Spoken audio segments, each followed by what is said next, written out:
Hey guys, welcome to Green Bean's Wario Land 4 Speedrun Guide. In this video, I'm going to be going over all of the basic techniques that are used throughout a run. These techniques can be applied to any of the categories, as this is a general overview of the movement and tricks used. This guide also assumes that you've played the game before and understand the basic game mechanics and how the game flows. Timing of a run starts after selecting the difficulty. But before we get into that, let's go over something that we'll be seeing a lot of during the course of a run. Soft resetting. Soft resetting is performed by pressing A, B, Start, and Select on your Game Boy. If you're playing on a GameCube or a Game Boy player, you're going to be using A, B, Start, and either X or Y depending on how you've set your controller. There's really only two settings. The second setting is not relevant unless you're going for bufferless zips. Soft resetting is performed immediately after selecting the difficulty at the beginning of a run, as well as at the end of every level immediately after entering the portal. If you want to be ultra specific, it is the frame immediately before Wario enters the spin animation of getting sucked in. Soft resetting saves 11 minutes total since we use it to skip the otherwise unskippable cutscenes that play after each level and when opening boss doors. So here we go, I'm going to select the difficulty and then I'm going to instantly soft reset on the frame that the whole screen fades to black. It is possible to soft reset a little early, but this can be remedied by simply deleting your file and trying again. So here we go, I'm going to select the difficulty. Right when the screen fades to black completely, I'm going to do a soft reset. Now we saw a little bit of cutscene there, but that's not too bad. And you just mash on through until you enter the level. Before we get into the more serious tech, let's go over some general movement. Wario has 4 different speeds that he can move at. Speed 1 is walking. Speed 2 and 3 are on the way to achieving a full speed R-dash, and Speed 4 is moving full speed in an R-dash, or L-dash if you prefer the L button. Some notes about the R-dash. Pressing A while R-dashing at full speed causes Wario to jump at the maximum height every time.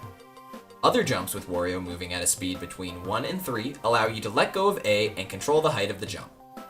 When R-dashing, letting go of the direction that you are running while continuing to hold R will cause Wario to slide. This will happen no matter what speed Wario is at while holding R. To avoid this, continue holding the direction you are traveling while letting go of R. This will cause Wario to enter his walk animation without sliding. This is an important movement technique to master as it is done throughout the whole run. Wario is able to press A on the way to the ground after jumping to perform a jump on the first frame possible. This is particularly useful when climbing up smaller sections of platforms and allows Wario to maintain his current R-dash speed before hitting full, while still being able to control his jump height. Think of this as a throttle. We can slow down to a 3 to control our jump height while traveling through rooms and are able to enter full speed by holding R again. Remember, jumping while at full speed forces Wario to jump at max height. B-dashing moves Wario at a constant 2. However, when B-dashing in the air while holding R, the game treats the B-dash as part of the R-dash buildup. This causes Wario to go from a 2 to a 3 very quickly. This is why B-dashes are commonly performed anytime Wario is in a small hallway, or is going off of a ledge. Observe the difference in Wario's speed when using the B-dash off the ceiling in this hall. This technique is called B-dashing off of a chest. Wario is able to stand on a chest and interact with it like a regular platform until he touches the chest piece. Touching the chest piece causes the chest to despawn. What this tech allows us to do is B-dash or jump off of the chest while grabbing the chest piece, causing the chest to despawn. This is important because it allows us to achieve top speed faster. You can see this in the comparison between using a B-dash and just holding R while collecting the piece. Animation canceling is done by moving diagonally into the hitbox of any object you can pick up. A couple things to note. Wario cannot receive any inputs if he is still looking up.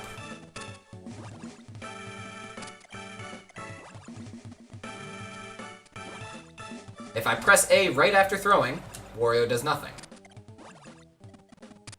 You have to wait until Wario looks down, and then hit forward and A at the same time.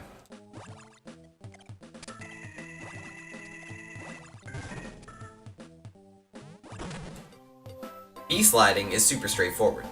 Simply press B, then press down immediately after. We usually do this anytime Wario would otherwise be crawling through a small section.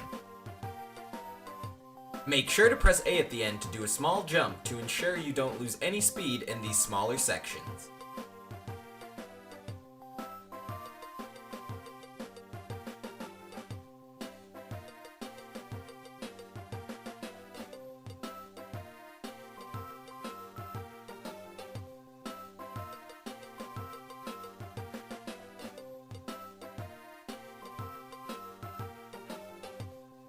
Wario can fall off of ladders faster by pressing left or right and B. Wario can also use this to achieve a super ground pound faster than normal. And that's it for the basic movement tech. The upcoming videos will explain how to zip and show you the different zip patterns for most of the locations, and after that will be individual level runs with commentary.